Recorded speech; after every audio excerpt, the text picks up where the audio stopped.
찬송가 435장 부르심으로 오늘 7월 19일 월요일 새벽 기도회를 시작하도록 하겠습니다.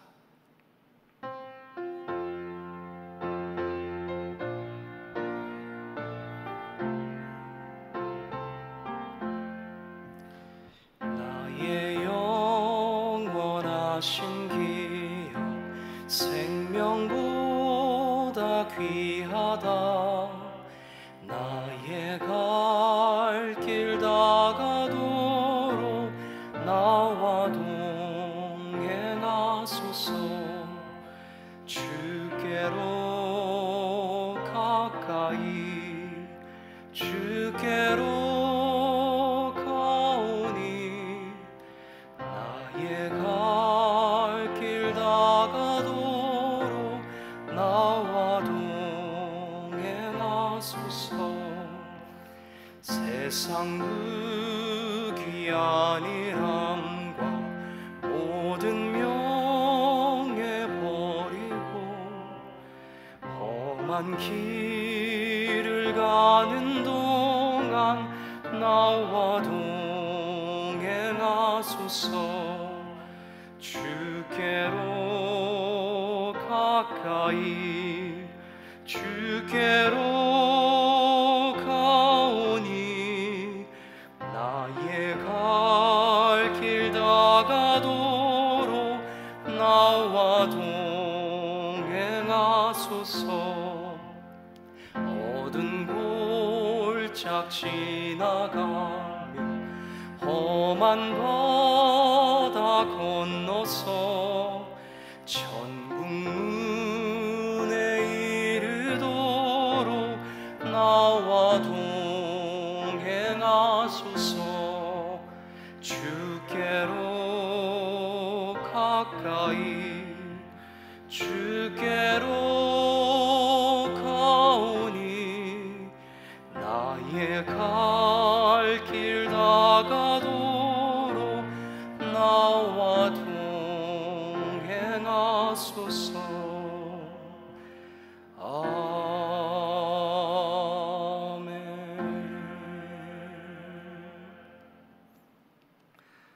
네, 오늘 우리에게 주신 하나님의 말씀은 마태복음 11장 12절 한 절 말씀입니다.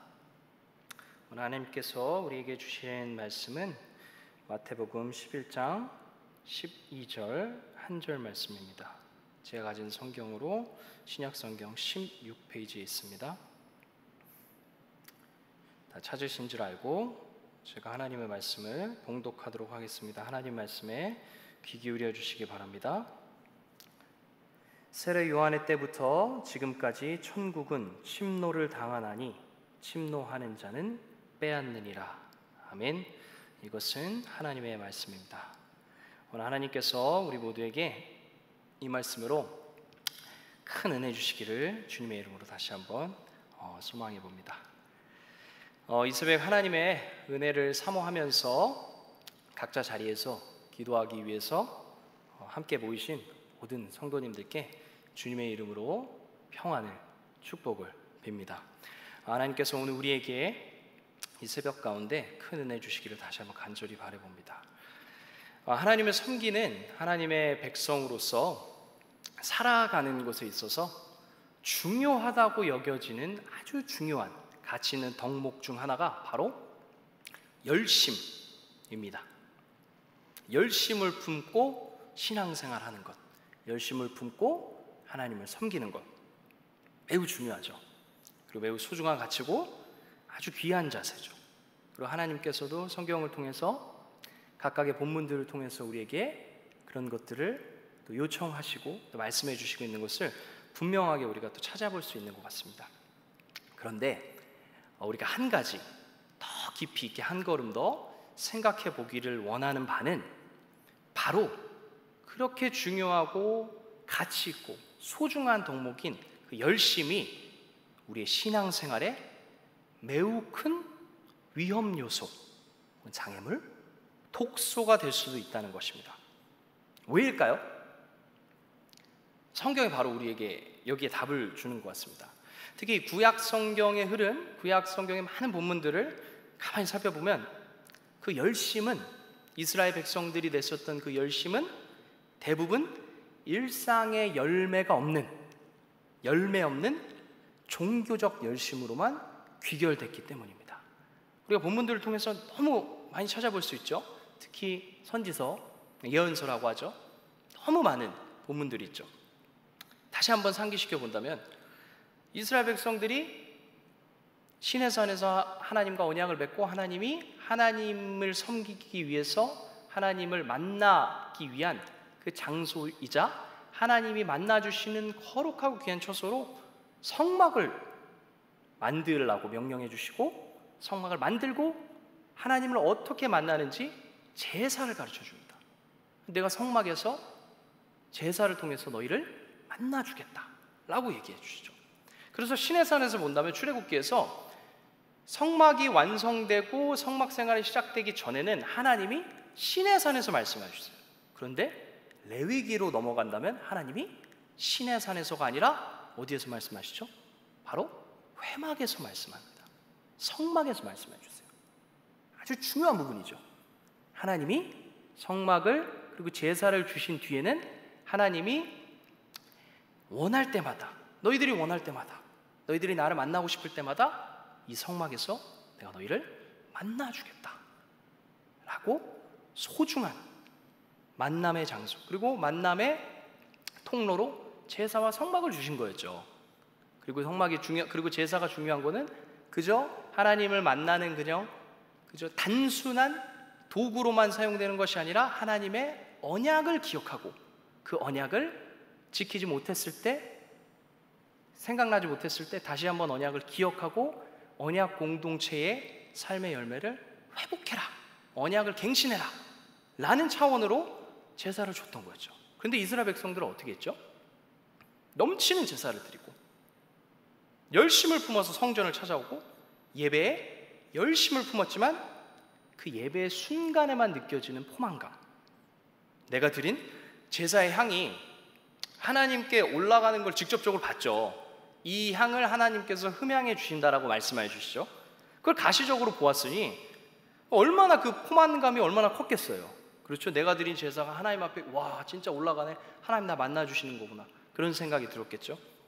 그래서 하나님의 만남을 통해서 그 은혜와 감동을 자신들의 일상의 자리로, 성막을 나가서 자신들이 거주하고 있는 진영 안에서 일상의 자리에서 열매 맺었어야 하지만 그 자리에서의 포만감으로 모든 것을 끝내버려 결국 하나님께 책망받고 이스라엘 백성들 어떻게 됐죠?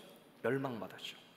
그 이스라엘 모습들을 성경이 우리에게도 몇천 년이 지난 뒤에도 우리에게 여전히 말씀하여 주면서 맹목적인 열심을 경계하라 라고 성경은 오늘도 우리에게 메시지를 던지고 있는 겁니다. 그렇기 때문에 결국 이런 것들을 생각해 본다면 열심은 분명히 가치 있고 소중하나 무조건적으로만 옳은 가치는 아니라는 것을 우리가 분명히 인식해야 될 줄로 압니다. 그래서 만약에 이것 없고 열심히 특심이다 라는 마음으로, 그 마음 하나로만 신앙생활에 매진한다면 이스라엘 백성들이 밟았던 그 전철을 우리도 밟을 수 있다는 동일한 유약한 인간임을 성경이 우리에게 얘기해 주면서 종교적 포만감에 젖은 맹목적인 신앙인이 될 수 있기에 늘 깨어서 우리의 삶의 일상의 열매를 살펴보아라 라고 말씀해 주는 것 같습니다.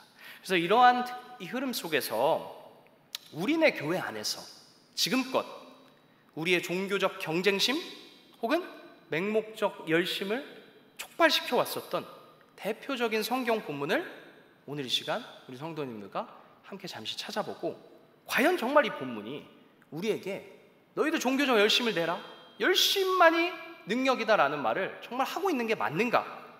그렇지 않다면은 하나님은 과연 이 본문을 통해서 무슨 말씀을 하시고자 하는 것인가를 함께 살펴보았으면 좋겠습니다. 그래서 오늘 한번 본문을 다시 한번 보도록 하겠습니다. 이게 바로 우리가 열심을 내야 된다라는 의미로 해석해왔던 대표적인 구절이지 않을까라고 생각이 됩니다. 오늘 본문 말씀 한 번 더 제가 읽어드리겠습니다. 마태복음 11장 12절입니다. 세례 요한의 때부터 지금까지 천국은 침노를 당하나니 침노하는 자는 빼앗느니라. 그래서 이걸 보고 나서 이 본문을 보고 많은 사람들은 천국이 침노가 침략이죠. 침략을 당한다니까 온 힘을 다해서 천국에 들어가려고 빼앗으려고 힘써야 하는 것이구나, 열심을 품어야 하는구나 라는 의미로 많이 읽어왔습니다. 그런데 과연 정말 본문이 그 말을 하고 있는 것일까요? 이 질문을 우리가 오늘 던져보자는 말씀입니다.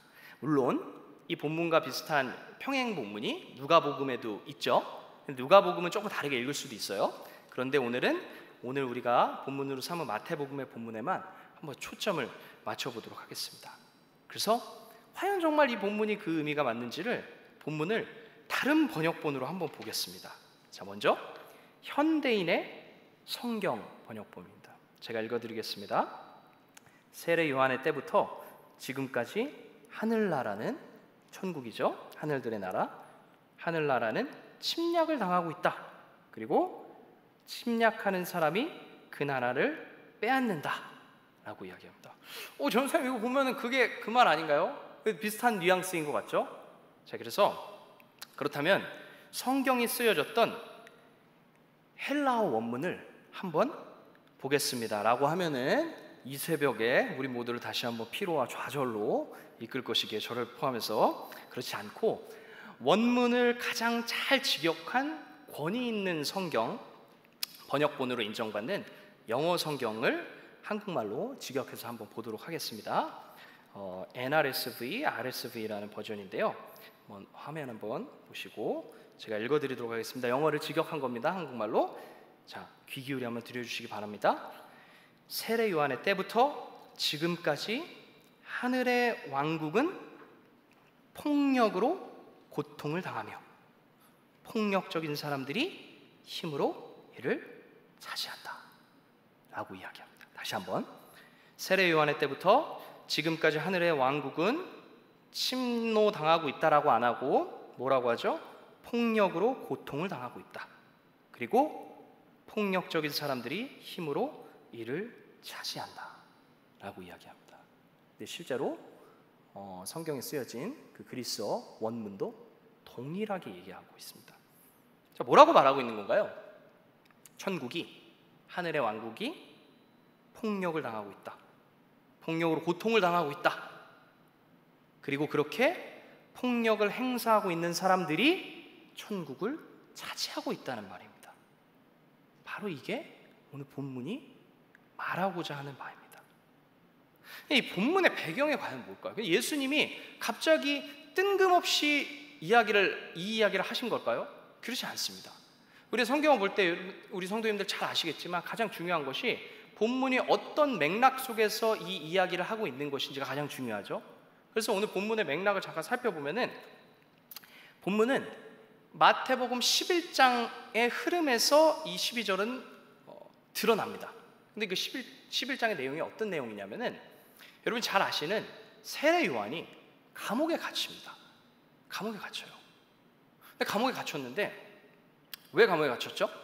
하나님 나라를 선포하다가, 하나님이 원하시는 하나님 메시지를 선포하다가 억울한 일에, 그러니까 헤롯 안티파스에게 잡혀서 감옥에 갇혔죠. 근데 세례 요한이 예수님도 만났죠. 그리고 예수님이 활동하시는 것도 알고 있어요. 그리고 예수님께서 하나님의 아들이시고 하나님 나라의 주인이라는 것, 곧 하나님과 동일한 하나님의 아들이시고 메시아라는 걸 알고 있어요. 그렇다면은 세례 요한이 생각했을 때 분명히 이 나라가, 분명히 이 땅의 백성들이 하나님의 능력으로 마치 다윗의 나라가 그랬던 것처럼, 솔로몬의 나라가 그랬던 것처럼 반드시 바뀌어야 되는데 왜 아무 일도 안 일어나지? 오히려 예수님은 사람들을 피해서 다른 곳으로 다니고 기적을 행하는 것 같지만 지금 하나님의 메시지를 전했던 나를 왜 구출해 주지도 않고 나에게 아무런 변화가 없는 것일까? 회의가 들었던 거죠. 그래서 세례 요한이 어떻게 하죠? 자기의 제자들을 예수님께 보냅니다. 뭐라고 하죠? 자기의 제자들을 보내서 예수님한테 이렇게 물어봅니다. 당신이 메시아가 맞습니까? 라고 물어봅니다. 그러니까 예수님이 뭐라고 하죠? 예수님은 내가 메시아야, 내가 바로 하나님께서 말씀하신 그 하나님의 아들, 하나님 나라의 주인, 심판자 맞아 라고 얘기 안 해요. 뭐라고 합니까? 네가 본 바를 전해라 라고 이야기하고, 뭐라고 이야기합니까? 세례 요한에 대해서 평가를 해줍니다. 세례 요한에 대해서 뭐하고 평가해 주냐면은, 사람으로부터 난 자로부터는 세례 요한보다 큰 사람이 없다. 그리고 세례 요한이 그 역경 속에서 하나님의 말씀을 전했지만 그런 고난에 처해 있지만 하나님께서 인정하시는 바로 하나님의 아들인 내가 인정하는 최고의 선지자다라는 평가를 해주시죠. 그러고 나서 이 메시지를 말하는 겁니다. 이 메시지를 말하는 그 과정은, 그 맥락은 뭐냐? 세례 요한을 통해서도 너희가 하나님 나라의 메시지를 들었지 않느냐? 하나님 나라의 메시지는 예수님을 통해서, 그리고 세례 요한을 통해서 드러난 하나님의 뜻을 받아들여 순종하여 열매 맺는 삶으로 하나님을 왕으로 삼아 하나님의 참백성이 되는 것인데, 너희들이 그걸 받아들이지 않고 누군가에 의해서, 어떤 누군가들에 의해서 하나님 나라의 참뜻이 왜곡되고 잘못 전달되어 하나님 나라의 가치가, 본질이 폭력을 당하고 있다는 겁니다. 그 맥락 속에서 예수님께서 이야기를 해주시는 겁니다. 그렇게 만들고 있는 자들이, 그럼 그 누군가라고 얘기했던 자들이 과연 누구였을까요? 세례 요한의 메시지 가운데 세례 요한이 책망했던, 그리고 예수님께서 책망했던 누구죠? 하나님 나라를 가르친다고 여겨졌지만 하나님 나라를 받아들이지 않고 자기들의 뜻대로 하나님의 말씀을 잘못 전달하고 전혀 열매 맺지 못했던 종교적 지도자들, 사두개인과 바리새인들을 이야기하는 겁니다. 한번 볼까요? 그 사람들에 대해서 구체적으로 너희들이 어떠한 삶의 열매가 있었기 때문에, 어떠한 모습으로 살아갔기 때문에, 일상을 어떻게 잘못되게 살아갔기에 너네들의 삶의 열매를 보면은 너네들을 통해서 드러나는 하나님 나라의 모습들, 말씀들이 왜곡되고 있다. 예수님이 과연 어떠한 모습 때문에 이렇게 얘기했을까요? 라는 걸 오늘 본문이 구체적으로 얘기해 줍니다. 자, 오늘 본문 15절부터입니다. 한번 보도록 하겠습니다. 11장 15절 보도록 하겠습니다. 자, 오늘 11장 15절입니다. 귀 있는 자는 들을지어다. 오늘 본문 다음에 있는 말씀이죠. 하나님 나라가, 천국이 지금 폭력을 당하고 있다. 하나님 나라는 원래 이런 건데 누군가에 의해서 하나님 나라가 왜곡되고 가치가 전말되고 다르게 아주 무너지고 있다. 폭력을 당하고 있다. 그 사람들이 하나님 나라를 빼앗고 있다 라고 얘기하는데, 귀 있는 자들은 그러니까 들어라. 그러한 이 세대를 내가 어떻게 비유할까? 너희들의 삶의 모습은 바로 이렇게 살고 있는 것과 마찬가지다.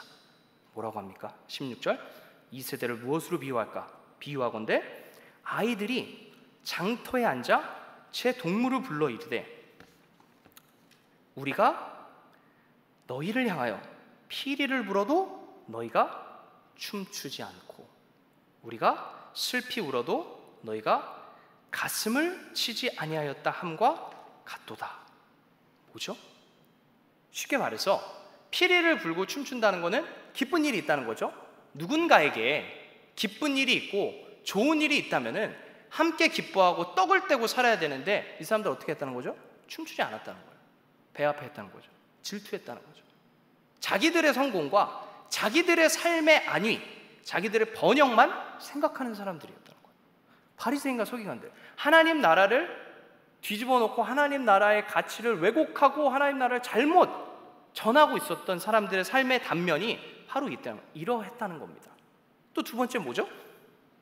우리가 슬피 울어도 너희가 가슴을 치지 아니하였다 함과 같도다.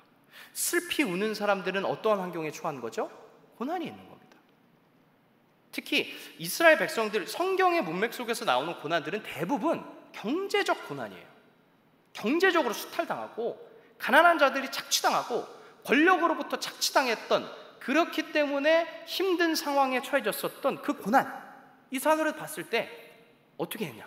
너희가 가슴을 치지 않고 나만 아니면 됐다, 다행이다 라고 방관했다는 겁니다. 구약의 메시지와 동일하게 이어지죠? 구약의 메시지 뭐라고 하냐요? 너희들이 하나님 앞에 11조를 내고 너희들이 재물을 가까우는 거는 내가 돈이 필요해서, 재물이 필요해서가 아니다. 너희들이 가져온 이 소산을 가지고 너희 성중에 우거하는 누구와 나눠라? 곡과 과부와 고아, 나그네들, 고아, 객과 나그네, 이 세 존재들이 공통적으로 가지고 있는 게 뭐죠? 하나님이 없으면은 기댈 곳이 없는 사람들입니다. 하나님이 없으면은, 하나님이 도와주시는 도움이 없다면은 오늘을 살아갈 수 없는 사람들이라는 거예요. 그런데 너희들 도처에 그런 사람들 너무 많이 마주하지 않냐? 그런 사람들을 외면하지 말고 어떻게 해라?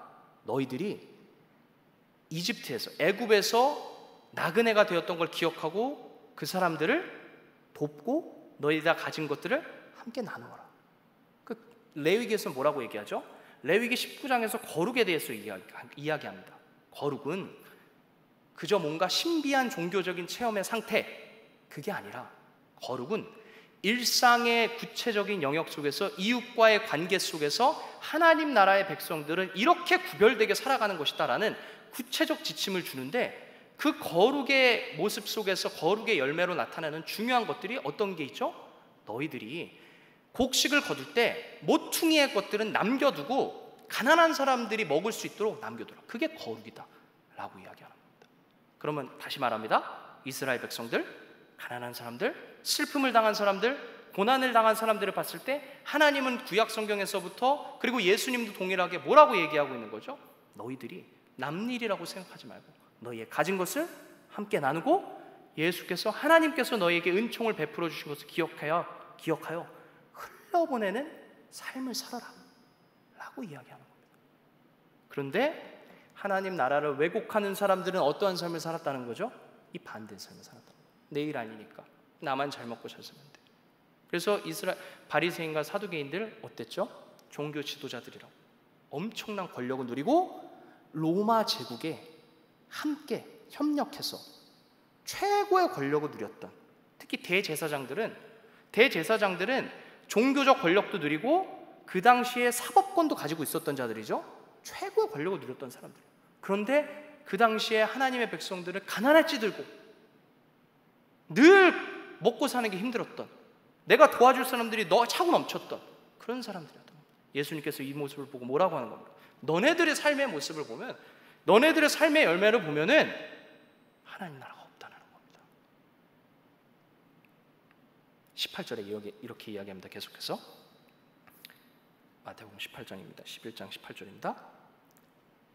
너희들의 모습이 그랬고, 그러한 너희들이 요한이 메시지를 던질 때, 그리고 내가 메시지를 던질 때 뭐라고 이야기했냐? 요한이 와서 먹지도 않고 마시지도 아니하고 하나님 말씀 전했을 때 요한 보고 너네 뭐라고 했니? 그들이 말하기를 귀신 들린 사람이다. 하나님 메시지를 받는데 뭐라고 하죠? 하나님 말씀을 귀신 들린 사람이 전하는 말씀이에요. 받을 필요 없어요.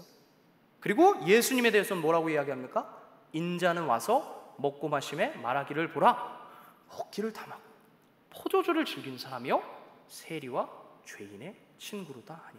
너네들이 스스로 경계를 나누고, 너네들이 계급을 나누고, 너네들이 사람과 사람 사이에 가치 체계를 스스로 세워놓고 나서 너희들은 가치 있는 사람들, 니네들의 기준에 닿지 않는 사람들은 무가치한 사람들을 여기고 그 사람들을 착취하고 무시하고 헐뜯고 그런 열매를 맺는다면은 너희들은 하나님 나라를 받아들이는 사람이 아니라, 하나님 나라의 백성이 아니라 하나님 나라를 무너뜨리는 사람들이다 라고 이야기하는 겁니다.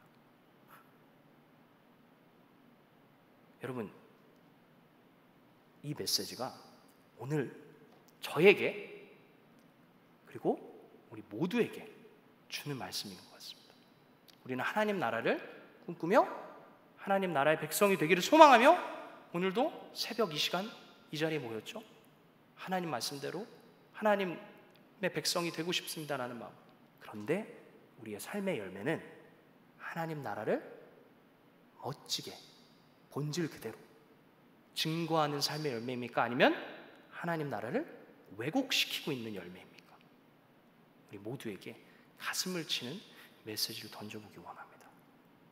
우리 삶의 열매로 하나님의 말씀, 하나님 나라가 무너질 수도 있고, 하나님 나라가 더욱더 사도행전의 모습처럼 흥왕하여 갈 수도 있다는 것을 오늘 본문은 우리에게 얘기해 주고 있는 것입니다. 자, 그래서 끝으로 우리 마태복음 3장의 본문을 하나만 더 보고 우리 말씀을 마무리할까 합니다. 자, 마태복음 3장입니다. 이게 바로 우리 잘 알고 있는 세례 요한이 하나님 나라의 가치를, 하나님 나라의 본질을 왜곡시키고 무너뜨렸던 자들에게 줬던 그 메시지입니다. 볼까요? 5절이죠. 이때에 예루살렘과 온 유대와 요단강 사방에서 다 그에게 나온, 세례 요한을 말하는 거죠, 자기들의 죄를 자복하고, 일반적인 사람들은 이랬다는 겁니다. 자기들의 죄를 어떻게 했죠? 자복했다는 거예요. 아, 주님, 제가 요한을 통해서, 세례 요한을 통해서 줬던 하나님 말씀을 들어보니 내 삶에 이름만 하나님의 백성이었지 열매 없는, 확신에 찼던 열매 없는 백성이었습니다. 제 죄를 자복합니다. 요단강에서 하나님, 회개 세례를 우리에게 주시옵소서. 세례를 받았다는 거예요. 7절. 근데 요한이 많은 바리새인과 사두개인들이 세례 베푸는 대로 오는 것을 보고 뭐라고 합니까? 독사의 자식들아, 누가 너희를 가르쳐 임박한 진노를 피하라 하더냐. 뭐라고 그래요? 독사의 자식들. 이걸 원문으로 보면은 죄송합니다, 쌍욕입니다. 너희 이러이러한 놈들아, 너희들을 가르쳐, 누구도 너네들은 진노를, 심판이죠, 하나님의 그 불심판을 절대 피할 수 없다. 누가 너네한테 피할 수 있다고 하냐? 절대 못 피한다. 왜요? 그 이유가 8절에 나옵니다. 그러므로 회개에 합당한 열매를 맺고. 다시 바꿔 말하면 뭐죠? 너희들의 삶에 열매 없이 입술로만, 그리고 너네들의 삶 속에 나타나는 그 성공, 번영, 잘 먹고 잘 사는 그런 모습들, 인간의 가치로만 소중하다고 여겨지는 그 모습의 열매만 보고 나서 하나님이 요구하셨던 사랑의 열매, 하나님 사랑하고 이웃을 사랑하고 내어주는 삶의 열매를 하나도 맺지 않는 그 모습을 보면 너네는 임박한 진노를 피할 수 없다. 그러므로 회개에 합당한 열매를 맺어라. 그리고 9절입니다. 속으로 아브라함이 우리 자손이라고, 조상이라고 생각하지 말라. 내가 너희에게 이르노니 하나님의 능히 이 돌들로도 아브라함의 자손이 되게 하시리라. 아멘. 우리에게 주는 메시지입니다. 아브라함의 자손이 뭐죠? 갈라디아서는 뭐라고 하죠? 예수를 통해서, 예수를 믿음으로 하나님의 자녀가 된 사람을 모두 아브라함의 자손이라고 얘기하죠. 하나님 백성이라는 거죠. 너희들이 하나님 백성이라고, 나는 하나님의 백성으로 이미 구원받았다고, 끝났다고 생각하지 말라. 착각하지 말아라. 하나님이 옆에 있는 돌덩이들로도 하나님의 백성을 만들 수 있다. 너네 열매 없는 자기 확신에 빠져서 하나님 나라의 본질을 왜곡하지 말아라 라고 이야기하고 있습니다. 이제 말씀을 마무리하고 싶습니다.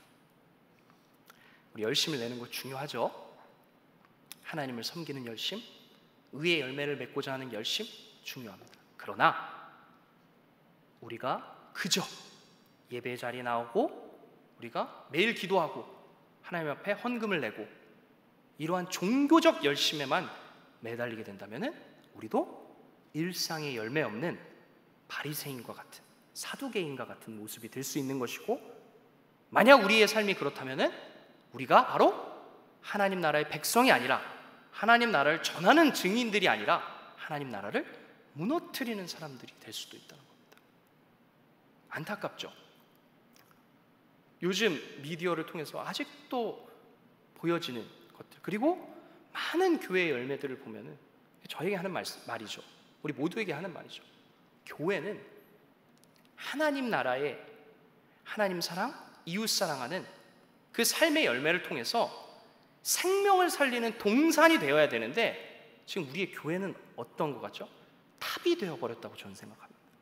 탑. 모두가 높이 올라가기만을 바라고 성공, 돈, 재물, 영향력 있는 사람, 높은 곳을 향해서만 올라가고자 하는 사람들이 모인 탑이 되어버린 것은 아닌지, 우리 한번 겸손하게 우리 스스로에게, 우리 교회에게, 우리 스스로 교회된 우리에게 메시지를 던졌으면 좋겠습니다. 하나님은 우리가 꼭대기로 올라가기를 전혀 바라지 않습니다. 성경에 그런 말 안 나오죠? 너희가 열매 맺는다면 하나님이 높여주시겠다 얘기하지, 너희 꼭대기 올라가기 위해서 열심을 내라 한마디도 하지 않습니다. 오히려 너희가 높아지지 않을지라도, 아무에게도 이름 없는 사람 될지라도, 흔적 없는 삶이 될지라도 네 옆에 있는, 네가 거하고 있는 그곳을 생명력 있는, 생명을 살리는 동산으로 만들어라 라고 성경은 우리에게 이야기합니다. 그게 하나님 나라의 백성들입니다. 우리의 일상의 삶 가운데 그저 하나님이 주신 은혜를 감사히 여기며 더 많은 것을 얻기를 원하는 삶이 되기보다, 하나님이 이미 주신 것을 감사하며 하나님이 주신 것들을 어떻게 하면 나보다 어려운 사람들과 가난한 자들과 함께 나눌 수 있을까를 고민하고 내어주는 삶을 통해서, 그런 삶을 살았더니 하나님께서 우리의 삶을 더욱더 책임져 주시고 채워주시고 풍성하게 해주신다는 것을 경험하고 체험하고 증거하며 살아갈 수 있는 참된 하나님 나라를 세워갈 수 있는, 하나님 나라에 동참하는 참된 예수 그리스도의 제자가 되기를 주님의 이름으로 축복합니다. 기도하겠습니다. 하나님 감사합니다. 주님께서 우리를 종교로 부르시지 않고 주님의 제자로 불렀다는 것을, 하나님 나라의 백성으로 불러주셨다는 것을 우리가 잊지 않고 살아가기 원합니다. 하나님 나라의 백성은 언약을 지키고 그 언약의 가치대로 살아갈 수 있는, 살아가는, 일상에서 열매 맺는 그리스도인이라는 것을 다시 한번 기억하며, 하나님 우리의 삶의 작은 말과 행동 가운데 하나님이 우리에게 부탁하셨던 화평의 열매, 평화의 열매, 남을 세워주는 열매, 무엇보다 사랑의 열매가 풍성하게 가득 찰 수 있는, 그러함을 통해서 하나님의 말씀이, 하나님의 나라가 증거되며 살아갈 수 있는 부활의 증인들 될 수 있도록 주님 함께 하시고 역사하여 주시옵소서. 우리의 삶 가운데 역사하실 주님을 찬양하고 감사드리오며 살아계신 예수 그리스도의 이름으로 기도합니다. 아멘. 하늘에 계신 우리 아버지, 아버지의 이름을 거룩하게 하시며 아버지의 나라가 오게 하시며 아버지의 뜻이 하늘에서와 같이 땅에서도 이루어지게 하소서. 오늘 우리에게 일용할 양식을 주시고 우리가 우리에게 잘못한 사람을 용서하여 준 것 같이 우리 죄를 용서하여 주시고 우리를 시험에 빠지지 않게 하시고 악에서 구하소서. 나라와 권능과 영광이 영원히 아버지의 것입니다. 아멘.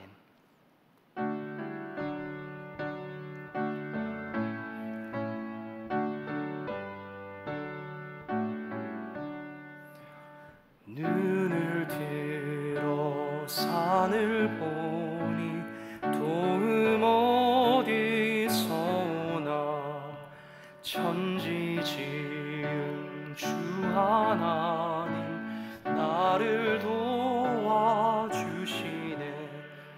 나의 발이 실족 않게 주가 깨어 지키며 택한 백성 항상 지켜 길이 보하시네.